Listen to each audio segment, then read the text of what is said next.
আপনি যেখানে চাকরি করছেন সেই কর্মক্ষেত্রে আপনার হয়তো অনেক সুনাম, সবাই আপনাকে ভালোবাসে, সবাই আপনার কাজের প্রশংসা করে, সবাই আপনার পাশে থাকতে চায়, আর আপনিও চান তাদেরকে যেভাবে পারেন সাহায্য করতে।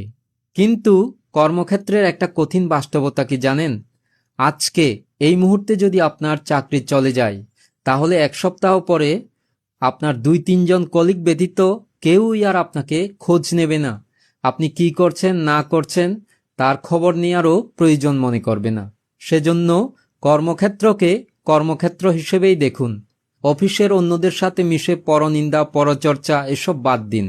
নিজের পারিবারিক বিষয়ে আলাপ করা ছেড়ে দিন। নিয়মিত কাজে যান, ঠিকমতো কাজ করুন, মাস শেষে বেতন নিয়ে নিন।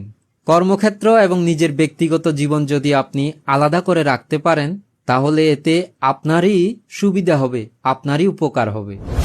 ভবতু সর্বমঙ্গলং।